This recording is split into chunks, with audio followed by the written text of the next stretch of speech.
All right, we are going to talk about, hello, hi everybody. We're going to talk about being outside the box and how important that is for you and how much freedom is out there for you when you think outside the box, when you be outside the box.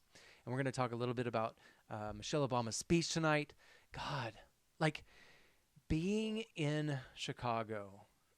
I mean, I we're going to go and we're going to see the center this weekend, but seeing this taking place in a city that I never thought I would actually live in, but I love and I admire and I appreciate it. I do. It's a beautiful, beautiful city.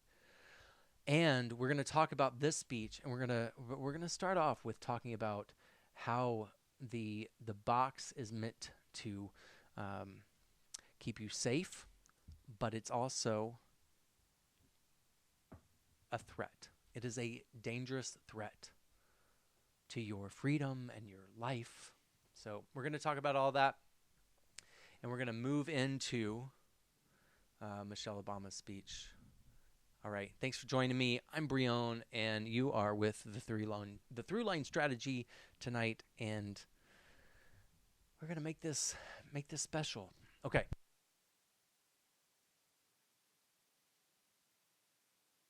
being outside the box, knowing, knowing is inside of you.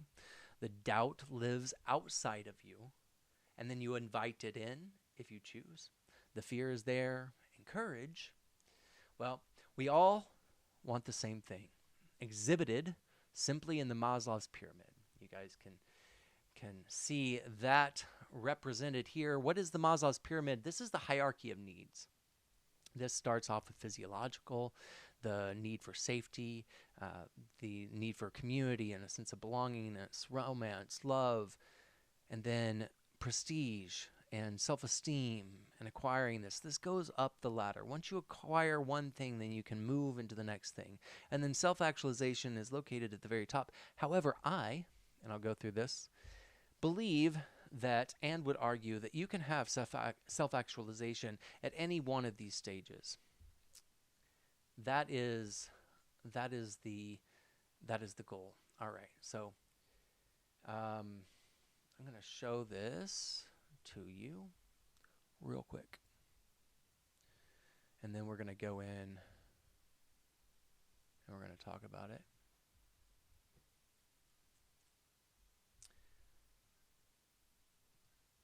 I will say that I am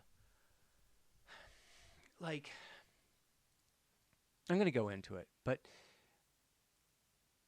when you see joy and intelligence and wisdom and forgiveness, what did they say just a few days ago about Michelle Obama? What did they say? And it was just this vile representation of the human experience. I'm just going to say it. It just was. And the threat of an intelligent person of color, the threat of someone that lives outside the box in the queer community, it's just so strange. It's so strange that you are so fragile in your belief. And I'm not talking to you, I'm talking to you, whoever this applies to. That you would be so fragile in your belief system that the existence of something could challenge that. I'm not threatened by the idea of a religious group. I've never felt threatened by, up until recently. Everybody has their place, their ability to believe what they want to believe. But the second you begin to enforce that, force people to believe the way that you do, especially when something doesn't have evidence to substantiate, that. that's when we need to start asking questions. Okay. So this is the Maslow's pyramid. You can see here. I'll expand it a little bit. The hierarchy of needs. This is basically everything that every single human needs and wants. And you go up that ladder, and like I said, self-actualization can exist in any one of those. You can be searching for your basic food, water, shelter, and you can be self-actualized in that experience. And all of these achievements, all these levels are available to us. They're more available to us and across platforms, across cultures, across the globe than they've ever been before. And they are available to us now. These are the needs. When I'm working with an actor and they're trying to figure out what is the need, what is the objective for my overall script objective, what is the overall need in the scene, the overall objective in the scene, I point them to this because it is as simple as that. Each one of us need one or a variation of these things. We need to attain it or maintain it, and that is the struggle. That is the plight. So we have all of these that are available to us now. It does take each level to get to the next. Yes, you must have a certain sense of safety and security, and they meld into one another. Yes. And self-actualization can be acquired at any one of these stages. But only with the beingness. You can only get to self-actualization through the beingness of integrity, virtue, understanding, love, building, connection, etc. By the way, you can watch this in the movie Castaway. I think it's represented really effectively in the movie Castaway. By the way, big shout out to Tom Hanks. I remember when I was a kid and I saw this magazine on the at a checkout stand when I was going through the grocery store with my mom, and I saw a Time magazine article, and he was on the cover, and it said, "Nice guys finish first." And I thought, in that moment, I thought, that's me. That's what I want. I want to be the nice guy that quote unquote finishes first. And I've carried that with me.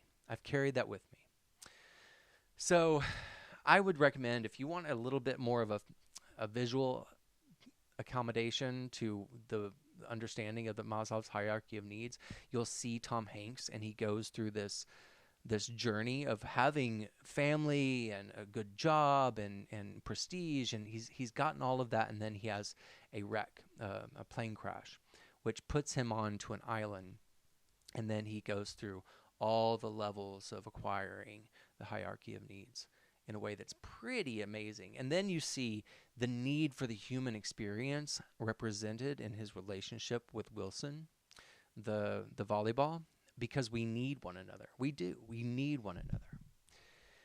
And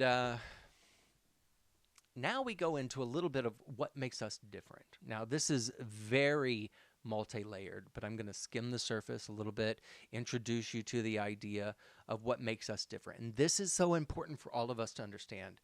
This is the vital nature of the human experience. So when I'm in the elevator with somebody, I don't know what their given circumstances are. I don't know what their background, their history, their education, their experience of life is. What I do know is that I get to meet them where they are. And I get to appreciate where they are. And I get to choose whether or not I want to involve myself in the interaction as well. So these given circumstances, as it is applied to the actors and storyteller, the process for following, but not limited to, these understandings of the world around us. Given circumstances as it is applied to these circumstances. This is what makes us different. Time period, geographical locations, relationships, parents, siblings, neighbors, etc. direct and broader environment. So we have our microcosm, our home, and then we have our neighborhood, we have our city, we have our globe, ultimately, our universe that we all exist in. And honestly, if you think about it and you raise yourself 5 bazillion miles up in the air and you can't even see the globe, it makes your problems, it makes your obstacles seem really obsolete in the grand scheme of things. And when you think about the amount of time that humans have actually been on this planet, in the grand scheme of things, it makes your problems seem really obsolete. And then it really makes you question. It makes you question. Well, it makes me question, and I hope that it does for you as well. All of these factors that engineer our current given circumstances, currently, who we are now, our my office, my building, my relationships, my being here, all of that is engineered. I created that. I created those circumstances. I believe that fully. And my beingness is what created those circumstances. My way of being manifested and recreates the same thing over and over again. That's not what we're going to go into today, but I am going to reference it quite a bit. So the important thing is how we relate to those circumstances, how we relate to the circumstances around us. And if I say, I have created this, if I say, these are the choices up until now, I recognize that I've created these circumstances for myself, then I have the power to shift them. And I can shift them by shifting how I be in it. This is not only leadership skills, and this is understanding of responsibility and personal ingenuity and responsibility. This is also the actor's process, understanding the given circumstances that make up a person, make up a character that moves into the story that we're telling. How we choose to interact with these obstacles can benefit our lives or create a stagnation. We become boxed in by the stagnation. We become boxed in by the ladder. And that boxing in is often, and most often, and represented now pretty effectively, in those who have power, who wish to maintain control, who fear those who question, who think beyond the obstacles. Like we think beyond the obstacles. There's an exercise my great friend Troy does. And he's an actor. He's an amazing human being, one of my favorite people in the world. And there is an exercise that you can do as an actor. And if you're thinking about your obstacle, if you're thinking about your want, your need, you're moving in that direction, the obstacle becomes obsolete. It becomes a part of the manufacturing to get what you need. You understand it's an obstacle. How can I use this to my advantage? Acknowledging the obstacle is important. And we can't let it stop us, nor get hung up on it, keeping our hearts and intentions on the bigger vision, desire, and chosen result. That's essential. And we must want it. Oh, we must want it. We must want it. We must know what we want, and then we want it. And we want it now. We also must move forward as if it's already been done, as if it's already been made true. We must exist in the situation, the circumstance, with the vibes, the energy that it is already true. I believe it. I mean, I don't just believe it. There's evidence. I've witnessed the evidence of it. And I think that that's something that you can create an understanding of with a great many people. I think if you really ask yourself the question, you can reference evidence of that for yourself as well. And that what we want to feel is already a choice. We can make that happen. We can make joy happen. We can make we can shift from that place of scarcity and fear, etc., into a place of gratitude and joy. Look, I've been doing it. I've been putting it into practice. Because I, like many thinkers, many people who observe the situations before us, I look at it and I get really upset. I get really distraught. I can get depressed because I think it's all really, really stupid. But when we think of the through line strategy, we think of this movement forward. We all, as a collective, honestly, as a collective, we all chose that we wanted to expose the deep state. We wanted to expose the corruption. The mechanic in getting there isn't always what we think the mechanic's going to be. I've set many goals and have achieved them, but didn't, when I was in the process of achieving that goal, I was like, how is this going to get me there? I don't know. But we set an intention as a collective that we would expose. And now it's here. We didn't think that this was going to be the mechanic that would get us there, but we wanted it. No matter what side you're on, we all wanted that. Now, those of us on the progressive, with the progressive mindset, we were focused on healthcare for all. And why couldn't we get it? We were like, why can't we have what every other industrial, elevated, I shouldn't say elevated, but every other developed nation, quote unquote, developed nation in the world has? And the complaint or the argument was always, how are we going to pay for it? Well, now we know.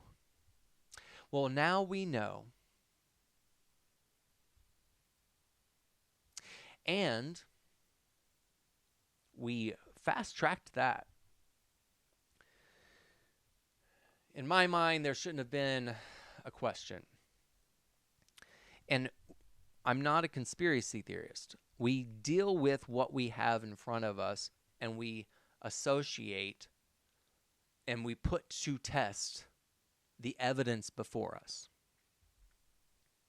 The evidence before us is that there has been a lot of corruption and a lot of things ignored. And so now we're in a space where it is amazing that this was the mechanic. This administration was the mechanic to get us there, to be exposed. There's still a lot of people that are in denial about it. Way too many. There shouldn't even be one. But anyway, I progress. So, recently I've been tested in this direction. As I've stated, that, I get really frustrated. I get sad. I get angry. I get lost. I get disoriented. And I make a choice. I shift. I make a choice. I feel optimistic, especially after that. And we're going to move into Michelle's speech. I mean, I was thinking outside earlier today, and I was thinking, wow, what if Michelle Obama said, I'm more man than you'll ever be? I mean, she's way too smart for that. But, I mean, that would be awesome. Anyway, so when we choose to acknowledge kind of the funk that we're in, or the thing that's in the way, or the sadness or frustrations, I personally acknowledge that I do have a choice.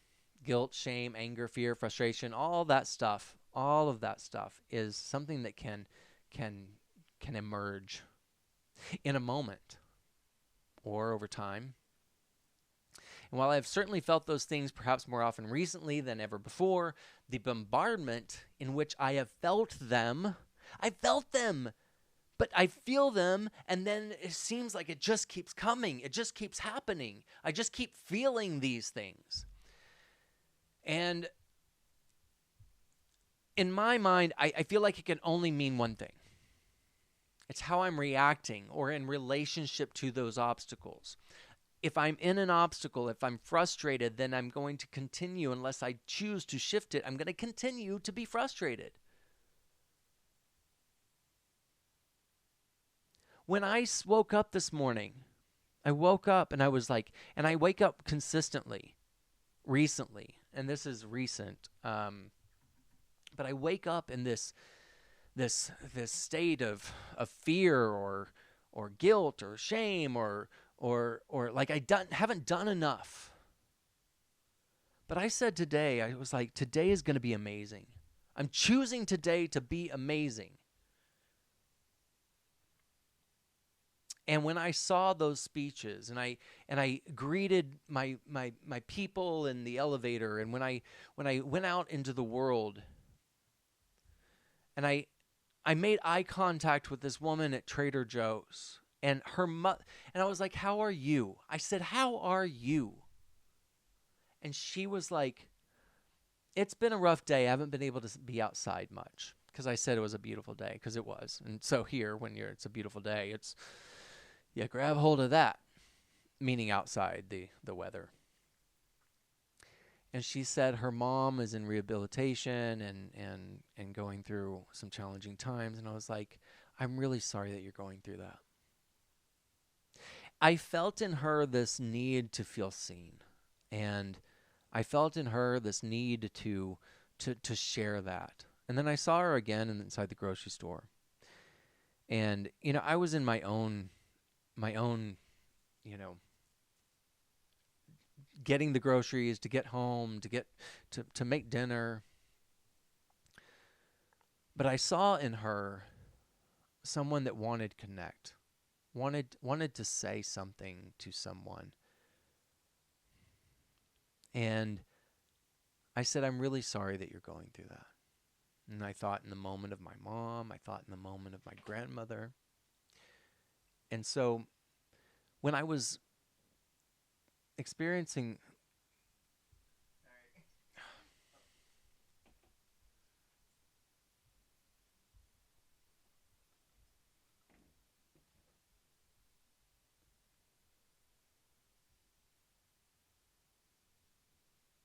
Okay, sorry. My husband popped in, so I'm gonna conclude. I'm gonna move forward. Okay, so anyway, so and that was, and I'm grateful for that too. I'm not cutting that. Because that was part of what I'm grateful for. That is part of what, like, my appreciation for who he is and the life we live, and yes, I mean, talking about the things that are challenging, like the past year for me, or the 2 years for me, but those challenges have gotten me to the place of now where I've put together this understanding of something that I want to share with the world.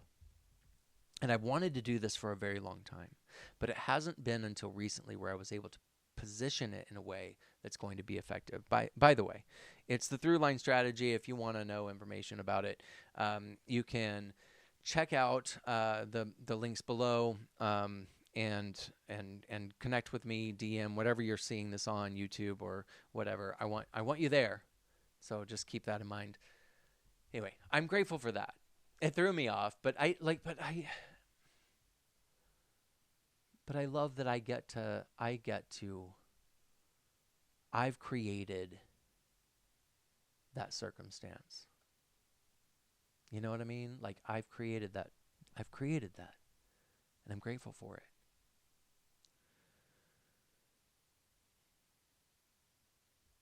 And so when I choose to shift, and like I said, I wake up with those things in the morning, and I'm like, okay, I'm changing it.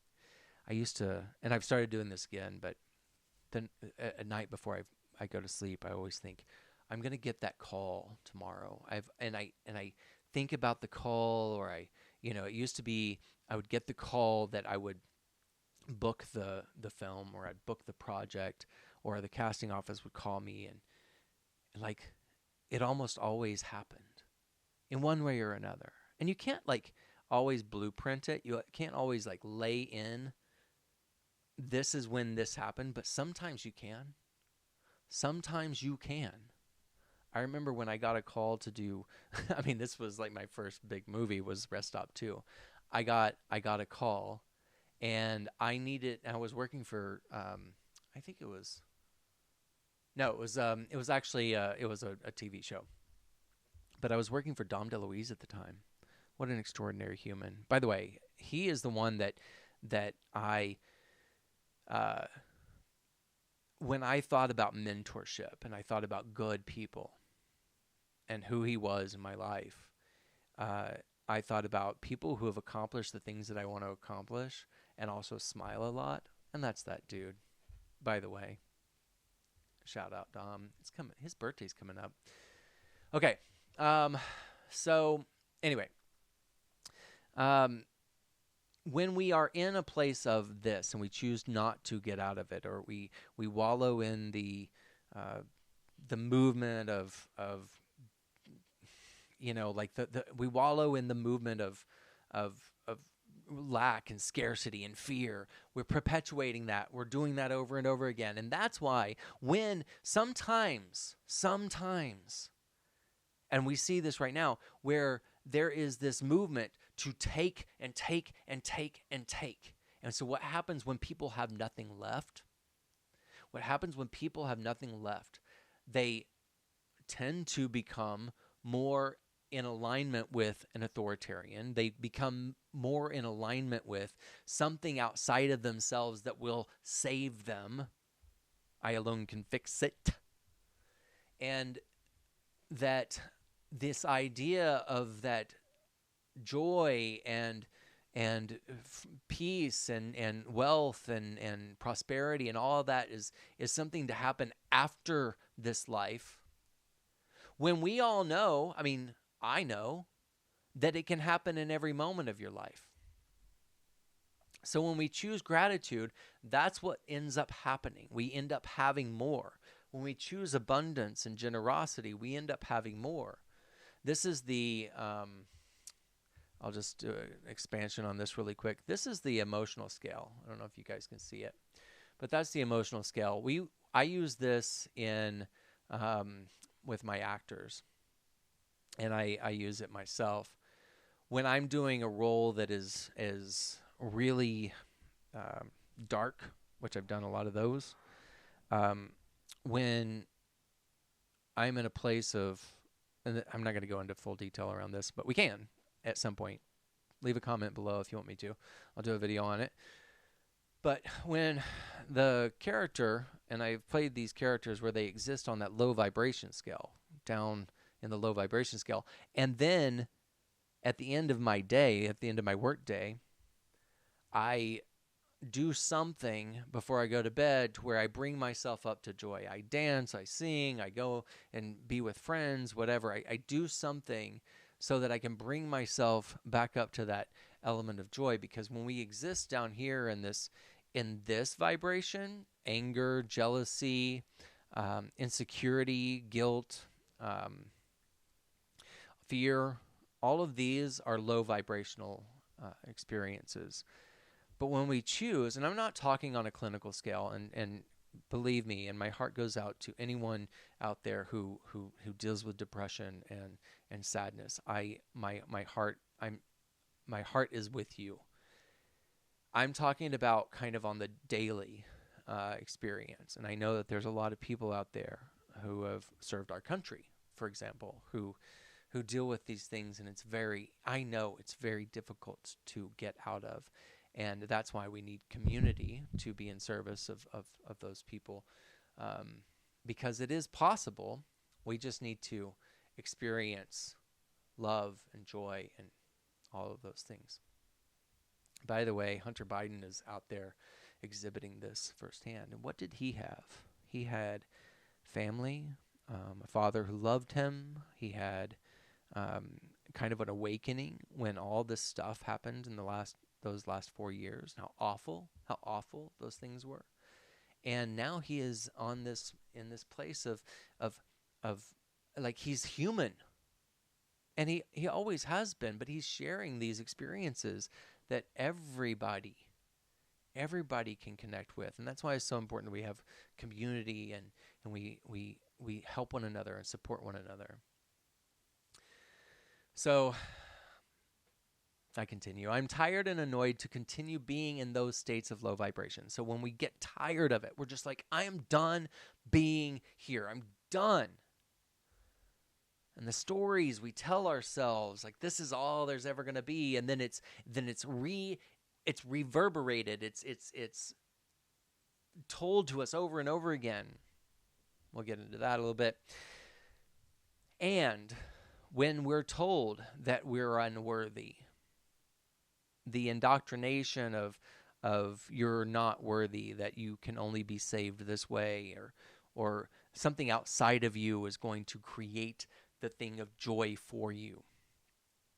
That something, the political system or a person or something is going to create that for you. Completely takes the responsibility off of you so that you can continue to regurgitate the story over and over again. And the powers that be, especially the current powers that be, would love it if we all just stayed inside our boxes in helplessness and low vibration, waiting for a savior. That only I can fix this is the waiting game, because then I don't have to be responsible for it. We become mechanisms of fodder for their ego and narcissistic incompetence. It's happening right in front of our faces. Honestly, they are afraid. They are afraid. And we see this. We see this. And the only way to prevent you from knowing it is to put you in the same position. They're afraid. And so what do? We regurgitate the fear. It becomes a position of projection. That our voices are futile, and our ownership of our path is only determined by the whims and loyalty that reside inside the box. That is why artists, scientists, thinkers, and those who question the rational terms of nonviolent discourse are often not only thrown for a loop, they're thrown for a loop. We're thrown for a loop because honestly, and this is the thing. We see it, and we're like, okay, this can't be happening because this is stupid. There can't be a UFC fight on the Capitol grounds. This is stupid. I've fallen off the intelligence timeline, and how it doesn't make any sense.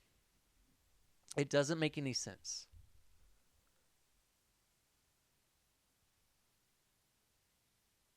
We're perplexed by the amount of aforementioned stupid.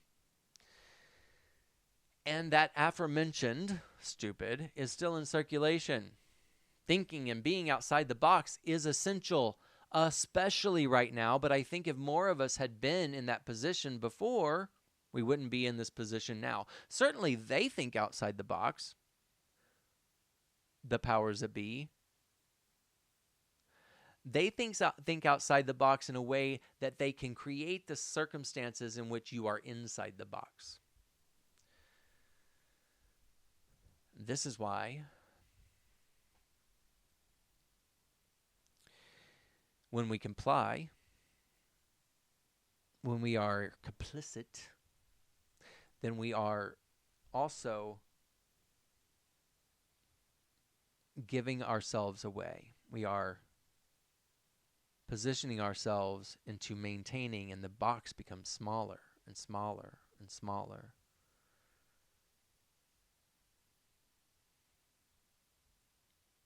And this is why they destroy education and all that other stuff like science and arts, because we reflect the human condition. You can't destroy it. I mean, you're going to try, or they're going to try. But history over and over again presents us with evidence and not only evidence outside in books, but it presents us with evidence inside our souls, inside our beingness, that what we know to be true, that what we know to be true, that always prevails. Unfortunately, there's destruction and all those things that happen in the wake of holding on to that inferiority, that mediocrity. And they tell you that you're born unworthy. They tell you that you're an awful person, and the only way to be saved is by a thing that is outside of yourself. That suffering is good. When you look at the text, I mean, if you look really at the text, it says that is within you. That it is within you. But they tell you that you're unworthy, that you can't acquire, that they deserve something, and the whole time they're like, I'm just going to absorb all this. I'm just going to take and take and take and take. I mean, the man inside the office right now continues to take and take and take, and he's always said he's just going to take. He can do whatever he wants to do because why? They let you do it if you're a star.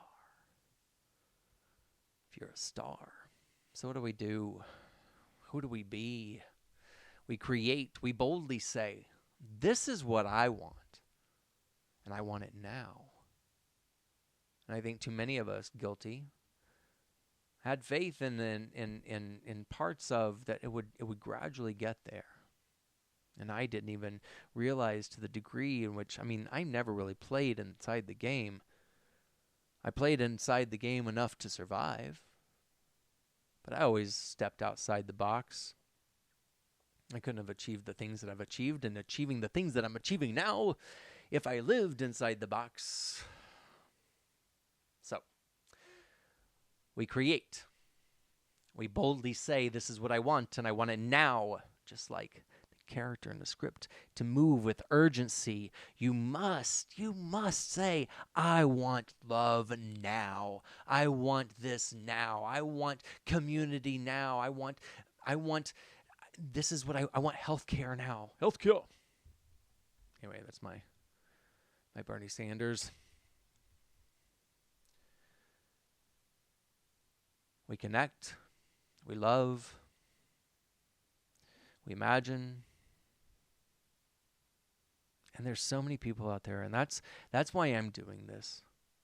That is why I'm doing this, is because there are so many people out there who don't know what it's like to imagine something and then make it into their tangible reality. They live in this fear or this subjugation to something outside of themselves.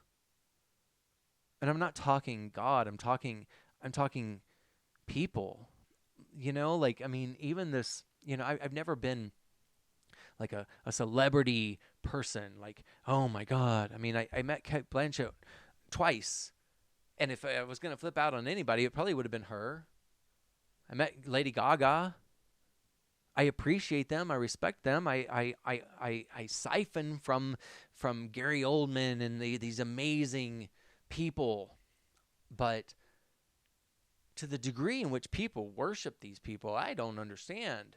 And that's what we get to shift. And that's why because you manifest this idea. You create an idea of a human. And by the way, here's a little secret. Are you listening? Are you listening? The Apprentice, the show, was all fabricated. It was all just this manufactured fake facade. Fake facade. Redundancy is the clue. We connect, we love, we imagine, and we incorporate it inside of ourselves as if it's already been, as if it's already a part of our reality, as the beingness, the feeling of joy and connection and laughter and love and wealth and finances and all of these things. And then we act in our day from a place of knowing, a place of being. We choose to look at that person in the eye. We choose to say hi. We choose to listen. And progress has only been made by those who dare to hear the power of their own story, to hear the power of your story. We're going to talk about the intentions and motivations of the hero versus the villain. We'll talk about that. And step into the task that in turn creates the courage to build an amazing life experience for you and for all humans, nature, world, and family, etc. It is beyond, it is outside of just our own self. And that's the beauty of studying as an actor or creative, is because you can see the expanse of the human experience in such a beautiful way. And I think that people are like isolated in their bubble to a degree in which they think, oh, this is the way. And then there are people that are neurotypical and linear, and they think, oh, this is the way I must be to exist inside this world. And I know a lot of them. And you can be that way, and it's fine. I don't understand it. I can't be in authenticity and live in that way. I can't. But knowing the power of your own story, the thing that and I think that everybody is born with it. And I think over time, people get into a space where they're like, all right. I mean, my brother and I were born in the same house. He's 2 years older than me. And I have respect and appreciation, and I honor him. We're very different. But he went off to be a police officer, and I respect him for doing that. He served in the military. I honor him for doing that. But in my opinion, I think that he's become linear and typical in his thought processes. I mean, he can probably dissect a crime scene like nobody's business. But I don't think that he can think outside of a cultural box. But I don't know. I haven't talked to him in a little while. But I love him. And in that, there are benefits to structure. There are benefits to, I mean, for me, for sure, having a routine and structure.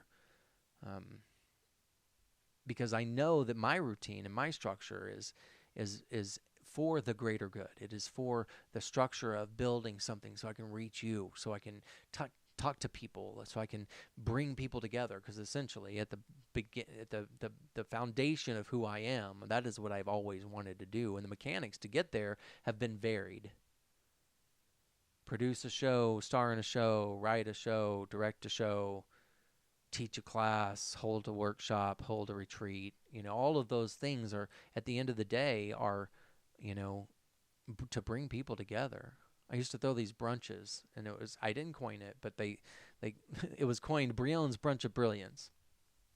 And it was a mechanic to bring people together. I loved it. I loved bringing people together, and I would run around and I would cook the food and I would just make sure everybody was like, but I didn't ever want to sit still because I can't sit still. It's hard for me to do that. Anyway, so this is going longer than I wanted to. So if you're still with me, hanging on, I'm really glad and I'm appreciative. And I mean, subscribe. There's gonna be more. I'm just getting started. Anyway, the people who understand this are those who have had the courage to diagnose and question their own truth. I certainly have. That their beingness is in some way counter to the toxic power structure that does and is for themselves the very thing that they want to extract you from. Meaning that everything that is wanting to conform, wanting to be me, if I'm wanting to express myself authentically, it is a threat to that power structure. Because then they can't control you. These are people of color, queer people, women, physically disabled, comedians, creatives of all sorts, musicians, artists, for the most part. Creatives. And I think, honestly, like if you look at the artists, or quote unquote, that are either ever available to do these, these events for this current administration, when you think about who they can line up, it always seems to me that it's a representation of all the things that they want us to be in, which is survival mode, hunger, oppressive, hopelessness. Because when you have a society that's in that situation, you can control them. It wasn't too long ago when he got a love letter from the North Korean dictator, and he thought admiringly that, wow, all those people, they just stand at attention when he walks in the door. I mean, look it up if you don't remember it. I want my people to do that. I want my people to just do that. I want to make them do that. Because I can't just, earn it.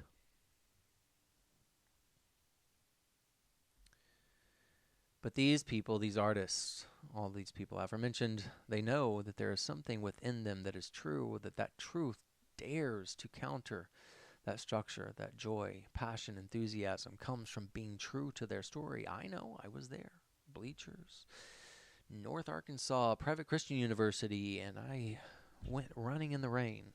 I was running cross country, but it was a night where I knew I was going to leave that school and I was going to have to face who I was. And I was terrified. They know that there's something within them that is true, and that truth dares to counter the structure. That joy, passion, enthusiasm come from being true to their story, to who they are.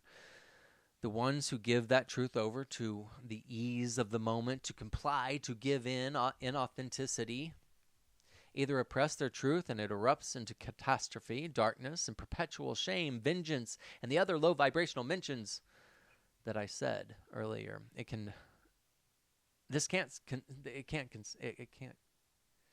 sustain. It can't, because you explode, and we see that. I mean, sadly, we see that with white men.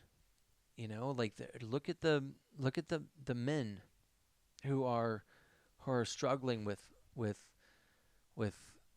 everything that they've been told to be. I'm not going to go into that too. This is, I'll do a rant on that later. But there's plenty of information out there.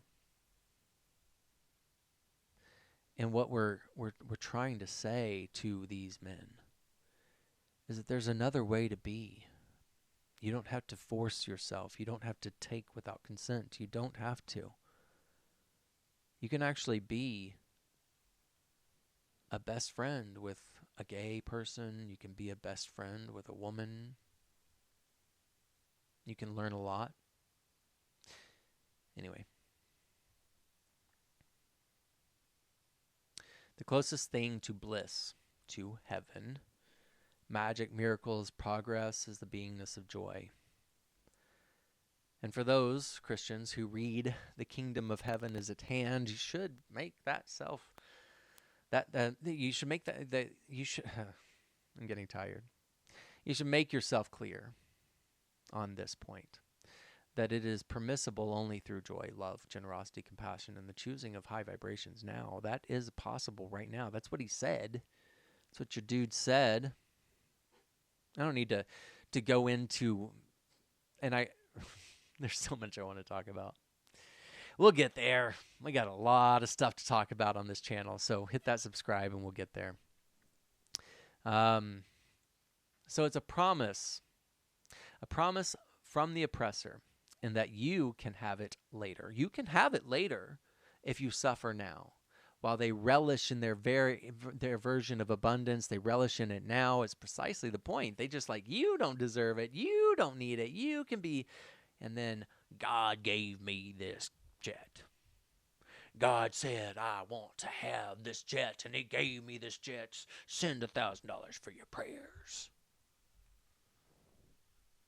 Well,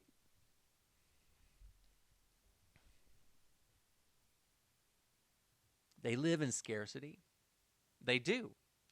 They live in scarcity. They live in greed, ownership of revenge, and yes, ownership. Own. I must own it. I must own it all. The precious. The precious. These are vibrations they exist in. Yes, it is projection. It is projection, and they think that you need to be in that same space, but I got something to tell you. You don't have to.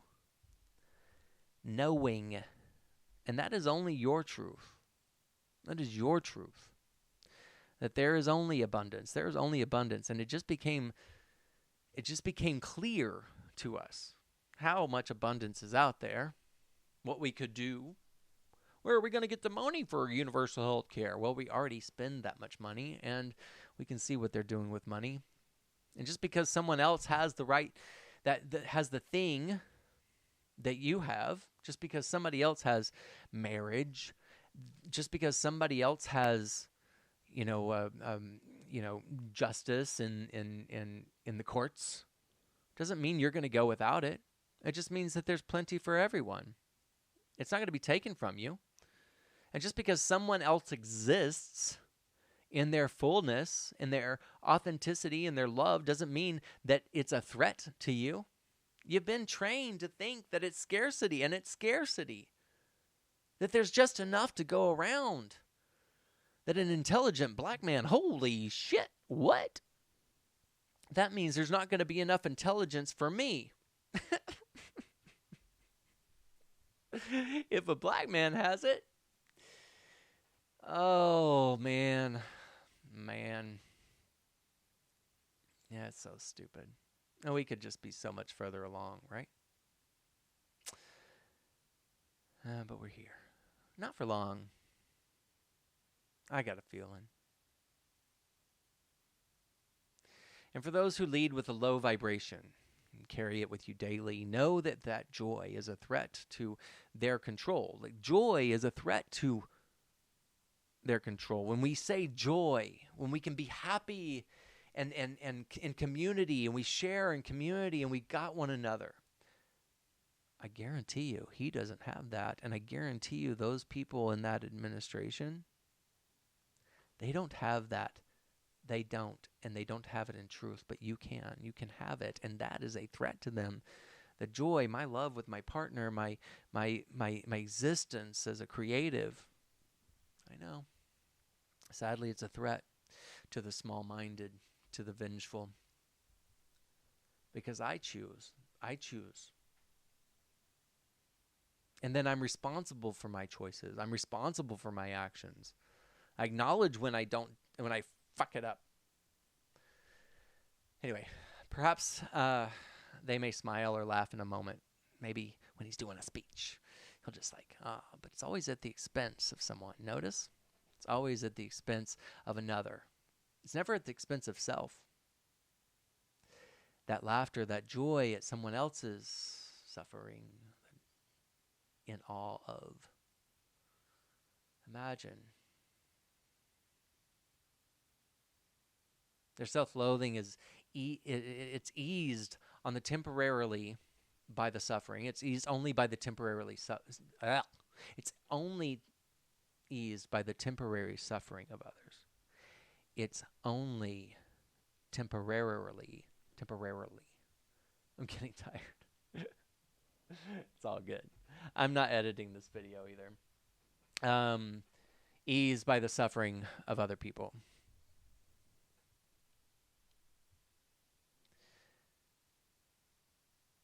You can see that there's this thrill. I mean, I think you watched J6 for a while. I don't know if that image of him standing behind I don't even want to talk about it. Honestly, I've been wanting to talk about that one for a while, but it's so nauseating because I just want to talk about this. We're talking about the movement forward, the joy that we can choose now, you guys. We can choose that. That's the biggest threat. for our individual journey, and in turn as a collective, there's plenty, and that has to be made widely apparent. Like we must go out there and be in joy. There's abundance. Right now it's being hoarded, perhaps without awareness to it, in those people that are currently in control. They've lived with the feeling of entitlement without earning it. This idea that they own something, that they're entitled to it. Oh, it's so aged. Not like good, like rotten. It's already their own, and they deserve it, or by any other means. They are not, that we are not worthy of it. But they must take it. They're born into it. They're fed it. And they just take it. They just take. But the leaders who transform the world for good and prosperity for all, even though they struggle, and through obstacles and seemingly insurmountable odds, they do. I mean, sadly, what we lost in MLK, but what remained after? What we see in someone like Michelle Obama and Barack Obama and you know, I have my issues. I can go into a lot of issues and frustrations that I had with all of those administrations. Well, for sure. The Bushes, for sure. But the leaders who transform the world for good and prosperity for all, even through struggle and seemingly insurmountable odds, exist in joy. They do. Even while they are in the pain, while they are in the frustration, they're existing in joy. They're choosing joy, and that's what we can do. And they act from that vibration: diversity, joy, community, love, celebration. That includes everyone. They didn't turn Obama's thing tonight into a rage fest. They turned it into a celebration, moments of gratitude and appreciation and respect, and empowering us. Empowering all of us. It wasn't revenge. It wasn't hate. It was intelligent. It was smart. Look, I don't like sports. I don't. But what I loved about seeing all the Knicks footage was seeing that everything that I just mentioned, joy, community, love, celebration, all of that was 100%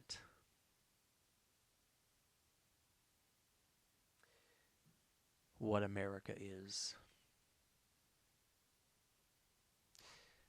People from all social and cultural experiences celebrating and coming together and being in joy, even when obstacles to that joy were certainly laid on the path of that intention.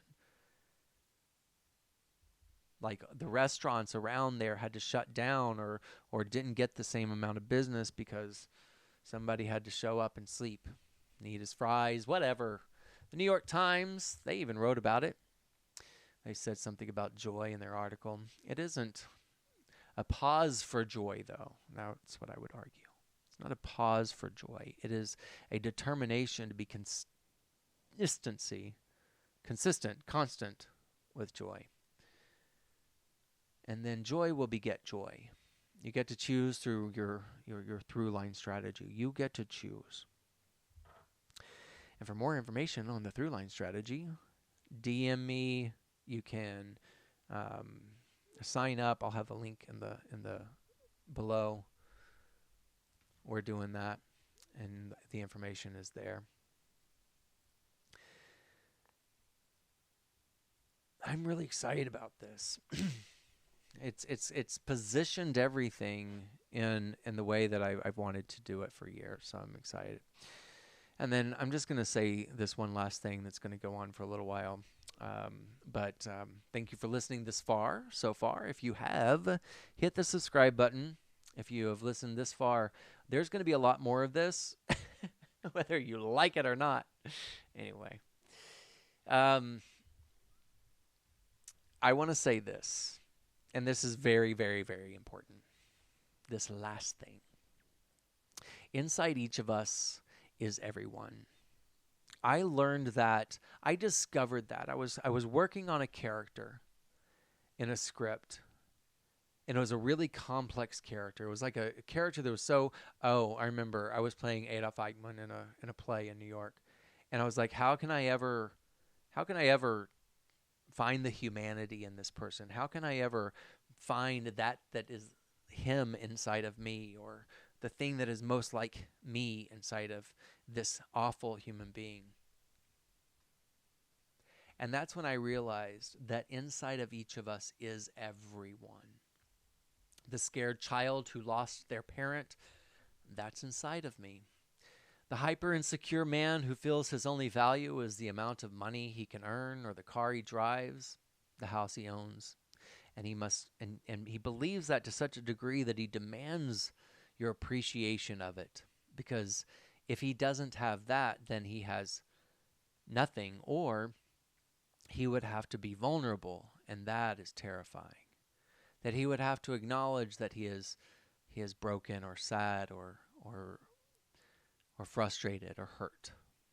But if he can cover that up, and you want him for his car or his money or the thing he drives, the house he owns, then you might end up being a slave to that, as he is a slave to that.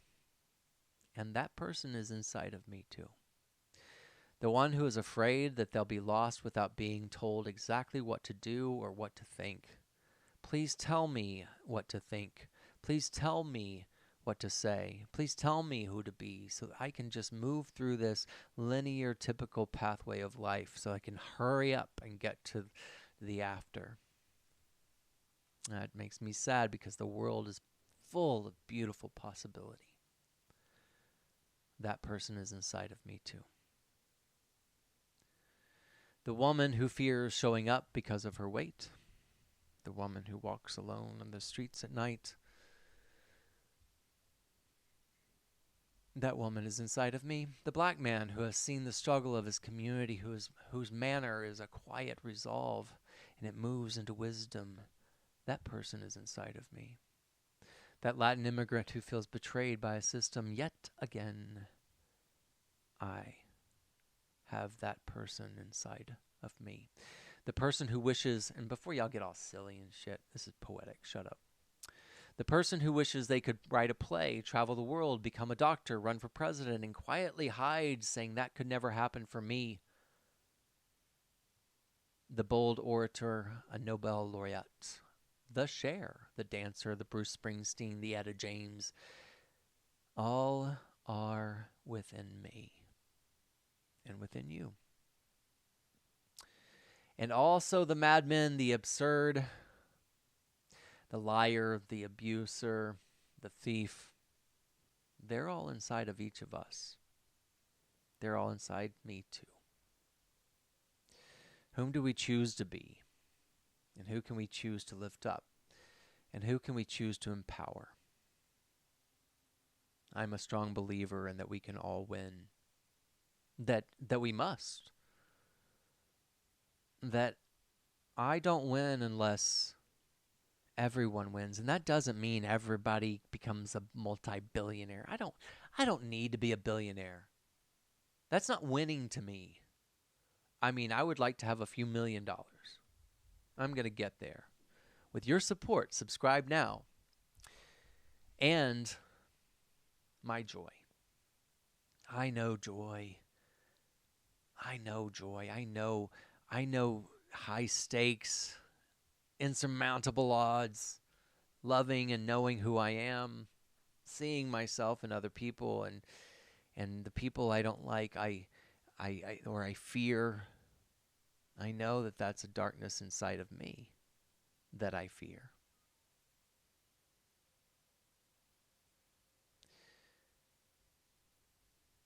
And my joy, my love for my husband, my creativity, my freedom, my ownership of self, and acknowledging when I've fallen short. I know that joy is only a threat to those who see me in themselves and choose to hate the part that they fear or don't understand, because you too could be free. And I know the chains. I know, not like a lot of people, but I see the change of neurotypical. I see the chains of those things. And I look to this exciting venture in which we look inside of ourselves first, and we go, do I hate this person because I'm told to hate this person? Do I know a person that is that? Do I know a trans person? Do I know a person of color? Do I know an immigrant? Have I traveled outside of the country? Have I traveled out, do I know?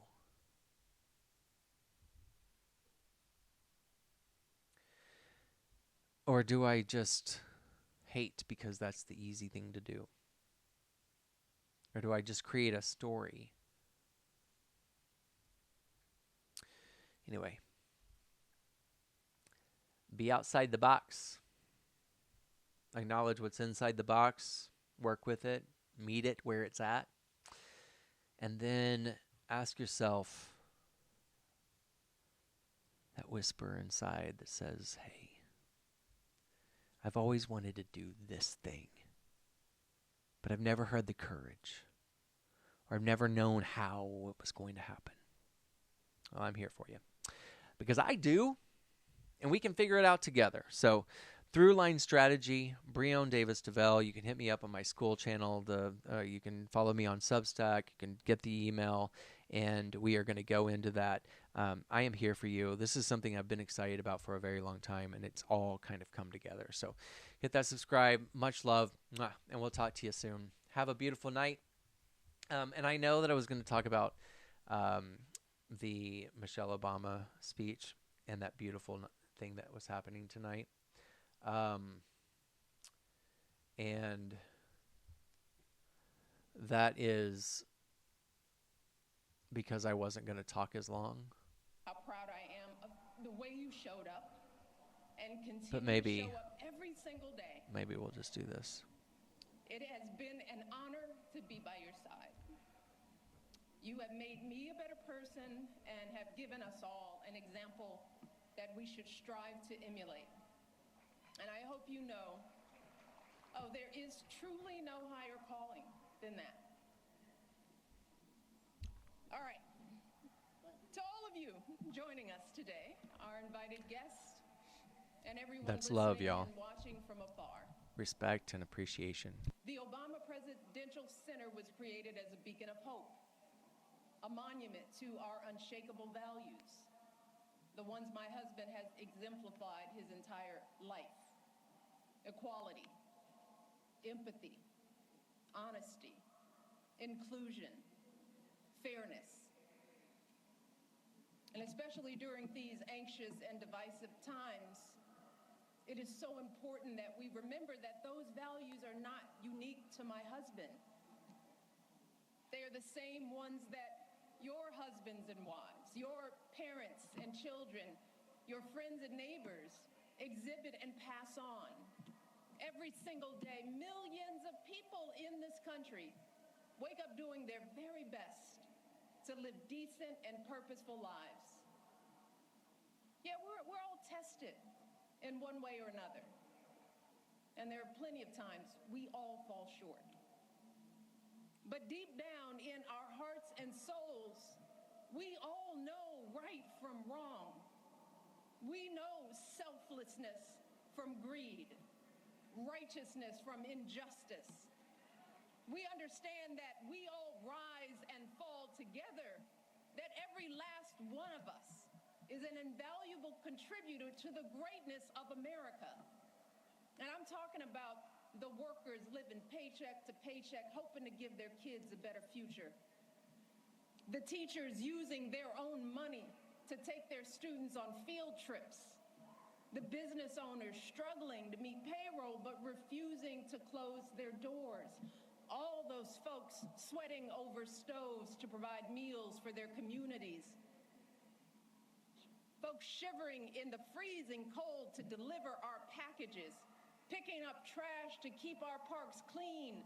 Volunteers dedicating their weekends to coaching t-ball or directing the church choir or mentoring a child. That's where the truth of this country lies. Not in grabbing as much as we can get for ourselves or knocking folks down to prop ourselves up, but in the overwhelming goodness, the relentless striving, the quiet dignity that is inside all of us. Our greatest hope is that this center can reflect back just a fraction of that light. That it can capture the beauty of who we all are, no matter what we look like, or where we come from, or how much money we earn, or how we pray, or vote, or speak, or love. It's why during our administration, we threw open the White House doors to all sorts of folks who don't usually get to meet the president or first lady. The families pinching pennies to send their first child to college. The teenagers who know that a hot afternoon means the bullets start flying. The military spouses and children serving and sacrificing just like their loved ones in uniform. The Native kids showing us that resilience and pride can never be stolen. The 4-H'ers and FFA members with calluses on their hands from... All right. So, I mean, you just can't. I mean, that's just extraordinary.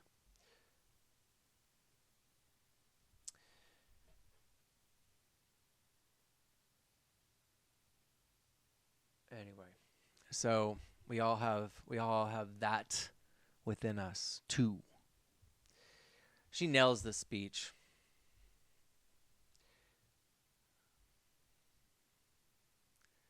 I'd love her to run for president. I know. I know, because she don't give a fuck no more. She understands integrity. She sees. When I was talking about, the artists and the musicians and the people with talent being they're not blocked. There's no blocked. So the people that are, and you,